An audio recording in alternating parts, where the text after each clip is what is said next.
Si vous voulez changer le monde, commencez par faire votre lit. Le slogan de cette université est « Ce qui commence ici change le monde ». Je dois vous l'avouer, je l'aime plutôt bien. Ce qui commence ici change le monde. Ce soir, il y a plus de 8000 élèves qui sont diplômés de l'Université du Texas. Il y a en fait plus de 8000 élèves qui ont été diplômés. Donc, ce grand idéal de rigourosité analytique, ask.com, dit que l'Américain moyen rencontre 10 000 personnes au courant de sa vie. 10 000 personnes, ça fait beaucoup de gens. Mais si chacun d'entre vous changeait la vie de juste 10 personnes, et si chacune de ces 10 personnes change la vie à leur tour de 10 autres personnes, et ainsi de suite, d'ici 5 générations, dans 125 années, les classes de 2014 auront changé la vie de 800 millions de personnes. 800 millions de personnes. Pensez-y. Plus du double de la population des États-Unis. Ajoutez encore une génération à ça et vous pouvez changer la totalité de la population mondiale. 8 milliards de personnes. Si vous pensez que c'est difficile de changer la vie de 10 personnes, changer leur vie pour toujours, vous avez tort. J'ai vu ce genre de choses arriver tous les jours en Irak ou en Afghanistan. Un jeune officier de l'armée prend la décision de tourner à gauche au lieu d'aller à droite, en direction de Bagdad. Et les 10 soldats avec lui sont sauvés d'une embuscade. Dans la province de Kandahar, en Afghanistan, un sous-officier de l'équipe féminine sent que quelque chose ne va pas et éloigne toute une section d'une bombe IED, ce qui sauva la vie d'une dizaine de soldats. Mais si vous y pensez, non seulement ces soldats ont été sauvés par la décision d'une personne, mais leurs enfants ont été sauvés. Et les enfants de leurs enfants. Des générations ont été sauvées par une décision. Une personne. Mais changer le monde, ça peut arriver n'importe où. Et n'importe qui peut le faire. Donc, ce qui commence ici peut en effet changer le monde. Mais la question est, à quoi ressemblera le monde après que vous l'ayez changé? J'ai confiance dans l'idée qu'il sera bien meilleur. Mais si vous voulez bien écouter ce vieux matelot juste un petit moment, j'ai quelques suggestions qui pourraient vous aider sur votre chemin pour changer le monde. Et même si ces leçons ont été apprises pendant que j'étais à l'armée, je peux vous assurer, peu importe que vous soyez en uniforme ou pas, peu importe votre sexe, votre ethnicité, votre religion ou votre orientation, ou encore votre statut social, nos difficultés dans ce monde sont similaires. Et les leçons pour surmonter ces difficultés, et pour aller de l'avant, et se changer soi-même, et changer le monde autour de nous, s'appliqueront à valeur égale à vous tous. J'ai été un Navy SEAL pendant 36 ans, mais tout a commencé quand j'ai quitté l'Université du Texas pour m'inscrire aux cours de base de Navy SEAL à Colorado, en Californie. Les cours de base Navy SEAL, c'est 6 mois de longues courses douloureuses dans le sable fin, des nages de minuit dans l'eau glacée de San Diego, des courses d'obstacles, des entraînements calisthenics interminables, plusieurs jours de suite sans sommeil, et tout ça en ayant toujours froid et en étant mouillé et misérable. Ces 6 mois en étant constamment harcelés par des guerriers entraînés, qui cherchent à trouver les faibles d'esprit et de corps pour les éliminer afin qu'ils ne deviennent pas des Navy SEAL. Mais ces entraînements avaient aussi pour but de chercher qui pouvait diriger dans un environnement de stress constant, de chaos, d'échecs et de moments difficiles. Pour moi, l'entraînement de base Navy SEAL a été un challenge d'une vie entière, groupé sur 6 mois. Donc voici les 10 leçons que j'ai apprises de la formation de base Navy SEAL, qui je l'espère vous seront utiles pendant que vous avancerez dans votre vie.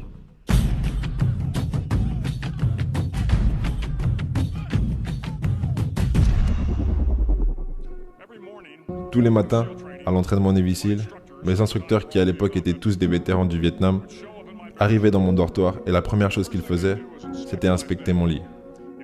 Si c'était fait correctement, les coins seraient carrés, les couvertures bien étendues, l'oreiller centré juste en dessous de la tête du lit, et la petite couverture additionnelle serait pliée parfaitement au pied du lit.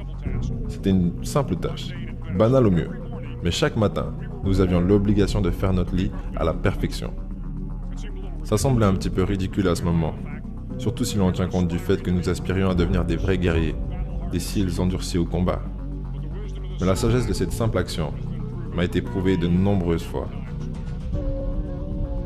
Si vous faites votre lit tous les matins, vous aurez accompli la première tâche de la journée. Ça vous donnera un petit sentiment de fierté. Et ça vous encouragera à faire une autre tâche, et une autre, et une autre. Et d'ici la fin de la journée, l'accomplissement de cette tâche terminée se transformera en de nombreuses tâches terminées. Faire votre lit renforce également le fait que les petites choses comptent. Si vous n'êtes pas capable de faire les petites choses correctement, vous ne serez jamais capable de faire les grandes choses correctement. Et si par manque de chance vous passez une mauvaise journée, vous rentrerez chez vous et le lit sera fait. Vous l'aurez fait. Et un lit fait est un encouragement qui vous informe que demain sera un meilleur jour. Donc si vous voulez changer le monde, commencez par faire votre lit.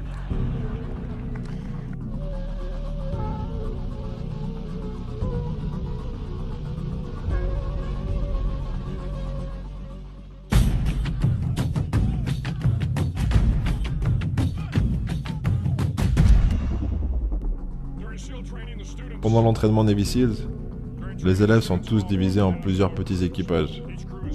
Chaque équipage contient 7 élèves, 3 de chaque côté d'un petit bateau pneumatique et un barreur pour guider le canot. Tous les jours, les équipages se forment sur la plage et reçoivent l'instruction d'aller à la zone de vagues, qui se trouve à plusieurs kilomètres sur la rive. En hiver, les vagues de San Diego peuvent atteindre 2 à 3 mètres de haut, et c'est extrêmement difficile de pagayer, à travers les vagues plongeantes, à part si tout le monde pagaie. Chaque pagaie doit être synchronisée avec le compteur du barreur. Tout le monde doit exercer la même force et le même effort, ou sinon le bateau tournera et sera jeté sur la plage. Pour que le bateau atteigne sa destination, tout le monde doit ramer. Vous ne pouvez pas changer le monde seul, vous aurez besoin d'aide. Et pour réellement arriver de votre point de départ à votre destination, vous aurez besoin de vos amis, collègues, la bonne volonté d'étrangers et un bon barreur pour vous guider. Si vous voulez changer le monde, trouvez quelqu'un pour vous aider à ramer.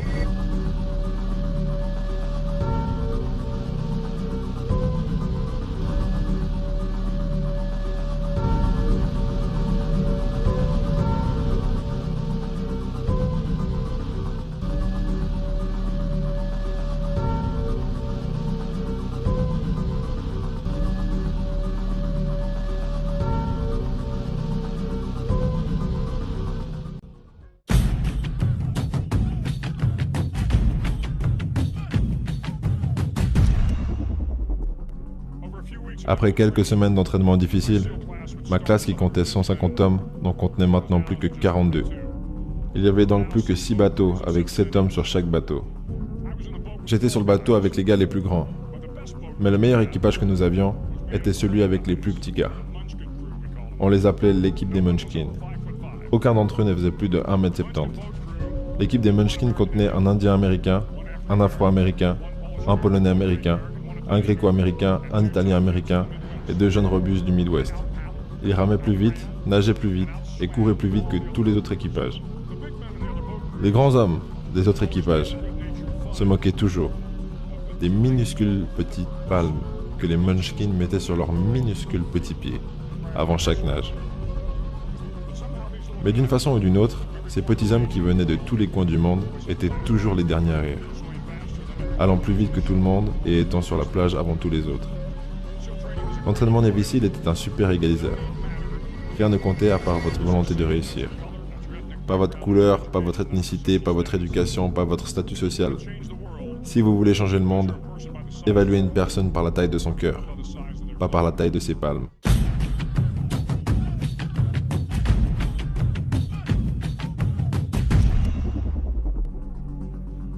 Plusieurs fois par semaine, les instructeurs alignaient les classes et faisaient une inspection des uniformes. C'était exceptionnellement minutieux.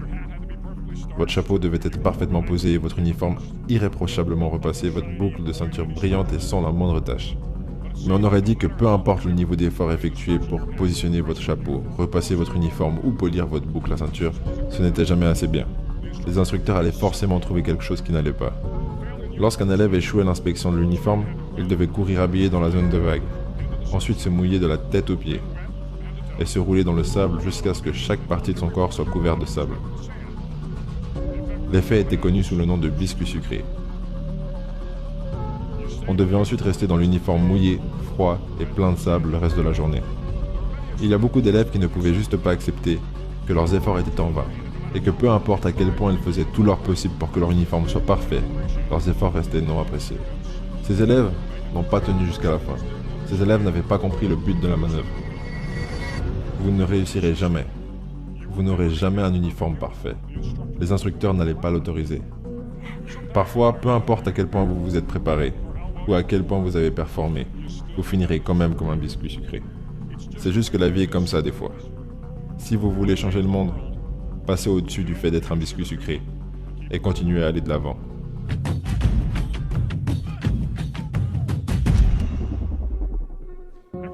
Tous les jours pendant l'entraînement, vous êtes challengé par de multiples challenges physiques.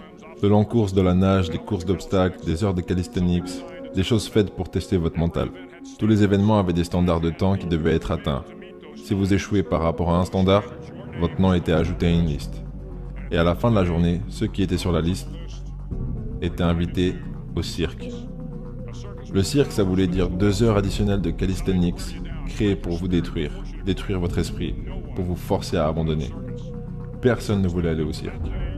Aller au cirque, ça voulait dire que vous n'avez pas été à la hauteur.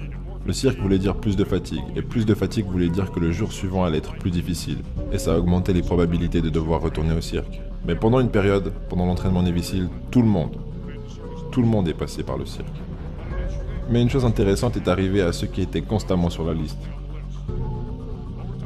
Avec le temps, ces élèves qui faisaient 2 heures de plus de calisthenics devenaient plus forts et plus forts. La souffrance du cirque construit de la force intérieure et de la résistance physique. La vie est remplie de cirques. Vous allez échouer, vous allez probablement échouer souvent. Ce sera douloureux, ce sera décourageant. À certains moments, ça vous testera en profondeur. Mais si vous voulez changer le monde, n'ayez pas peur du cirque.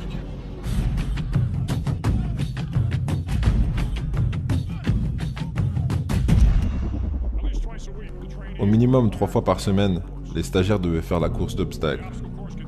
La course d'obstacles contenait 25 obstacles, en incluant un mur de 3 mètres, un filet de chargement de 10 mètres et des fils barbelés sous lesquels on devait ramper pour vous donner quelques exemples. L'obstacle le plus challenging était le glisse pour la vie. Il y avait une tour de 3 étages qui faisait 10 mètres de haut d'un côté et une tour à 1 étage de l'autre côté. Au milieu, il y avait une corde qui faisait plus de 60 mètres de long. Il fallait grimper la tour à 3 étages et une fois au sommet, attraper la corde et passer sous la corde pour vous tirer main après main, jusqu'à ce que vous soyez arrivé de l'autre côté. Le record pour cette course d'obstacles est resté imbattu pendant des années. Ma classe avait commencé en 1977 et le record semblait imbattable. Jusqu'à ce jour où un élève décide de se lancer sur cet obstacle, la tête la première. Au lieu de se balancer en dessous de la corde pour descendre, il est bravement monté sur la corde et s'est poussé en avant. C'était un mouvement dangereux, en apparence stupide et énormément risqué. L'échec aurait pu vouloir dire blessure et du coup être viré de l'entraînement. Mais sans la moindre hésitation, l'élève se glisse le long de la corde avec une rapidité périlleuse. Au lieu de plusieurs minutes, il lui aura fallu que la moitié du temps. Et arrivé à la fin de la course, il avait battu le record. Si vous voulez changer le monde, des fois vous devez vous lancer en bas l'obstacle, la tête la première.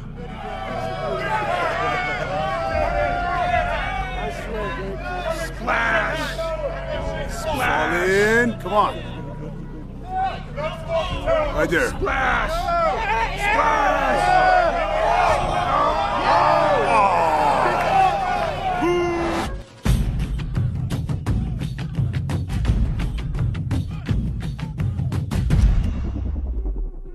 Durant la phase de guerre terrestre de l'entraînement, les élèves sont envoyés sur l'île de Sacramento, qui se trouve au large des côtes de San Diego.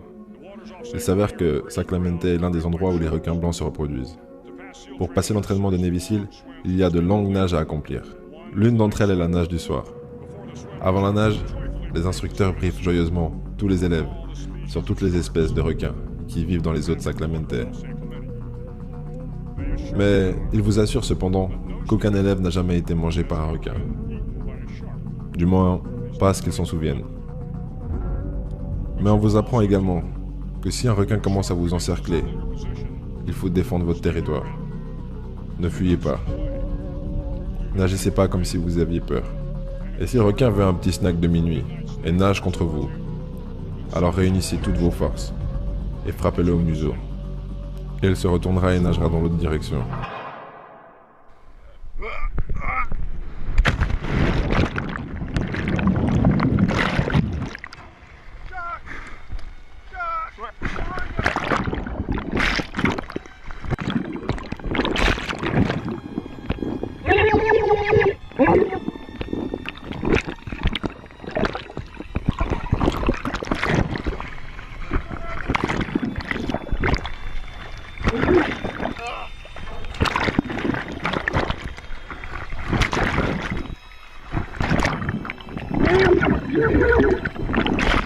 Il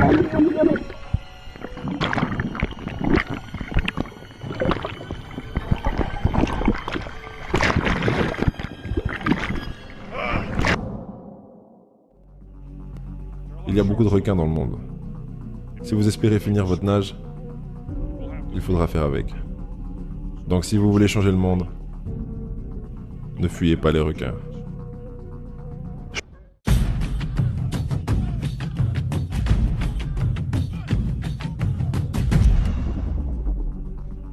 En tant que Navy SEALs, une de nos tâches était de mener des attaques sous-marines contre des transports maritimes ennemis. Nous avons énormément pratiqué cette stratégie pendant l'entraînement. La mission d'attaque de transport maritime consiste à avoir 2 plongeurs Navy SEALs lâchés dans le port ennemi, qui doivent ensuite nager plus de 3 km sous l'eau avec rien d'autre qu'une jauge de profondeur et une boussole pour atteindre la cible. Pendant toute la nage, bien en dessous de la surface, il y a un peu de lumière qui passe à travers l'eau. C'est réconfortant de savoir qu'il y a quelque chose en dessus de vous. Mais plus vous vous approchez du bateau, plus la lumière s'atténue. La structure métallique du bateau bloque la lumière de la lune et bloque les lumières des alentours. Ça bloque toutes les lumières ambiantes. Pour réussir votre mission, vous devez nager en dessous du bateau pour trouver la quille, la ligne centrale, au niveau le plus profond du bateau. Ceci est votre objectif. Mais la quille est aussi la partie la plus sombre du bateau, où vous ne pouvez pas voir vos mains en face de votre visage, où le bruit de la machinerie du bateau vous assourdit, et où il devient facile d'être désorienté. Et vous pouvez échouer. Tous les Navy SEALs savent qu'en dessous de la quille, au moment le plus sombre de la mission, ce moment où vous avez besoin d'être calme, où vous devez être calme, où vous devez être composé, quand toutes vos compétences tactiques, votre force physique et votre force intérieure doivent être réunies. Si vous voulez changer le monde, vous devez être la meilleure version de vous-même dans les moments les plus sombres.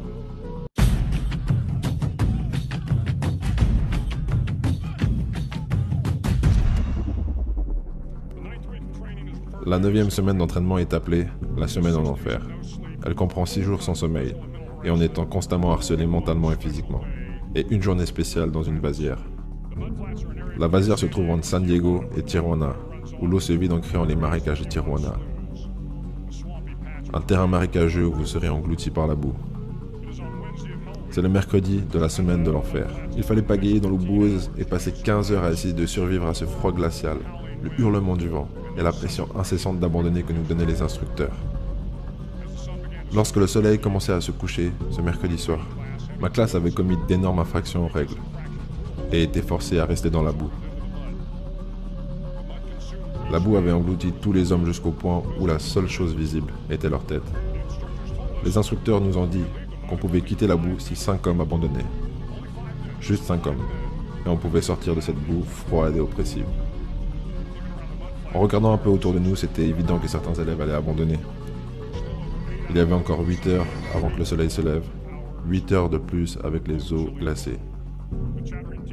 Les dents claquantes et les gémissements des stagiaires étaient tellement bruyants que c'était dur d'entendre quoi que ce soit.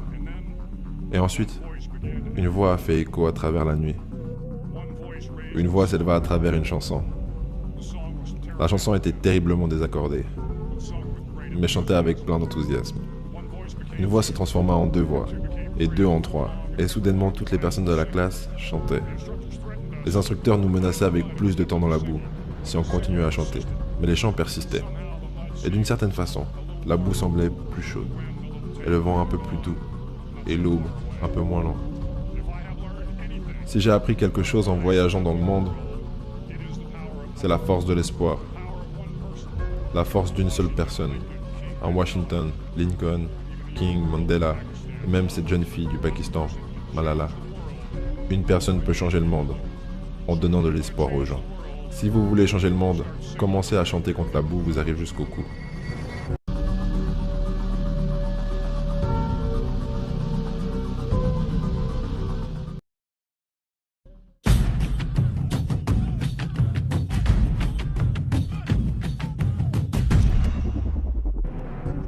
Pour finir, pendant l'entraînement des Navy SEALs, il y avait une cloche. Une cloche en laiton qui était accrochée au milieu du terrain pour que tous les élèves la voient. Tout ce que vous aviez à faire pour abandonner, c'était sonner la cloche. Sonnez la cloche et vous n'avez plus besoin de vous lever à 5 heures du matin. Sonnez la cloche et vous n'avez plus besoin d'être dans ce froid glacial. Sonnez la cloche et vous n'avez plus à faire ces parcours d'obstacles et ces entraînements physiques. Et vous n'avez plus à endurer la difficulté de ces entraînements. Tout ce que vous avez à faire, c'est sonner la cloche pour sortir. Si vous voulez changer le monde, ne sonnez jamais, jamais la cloche.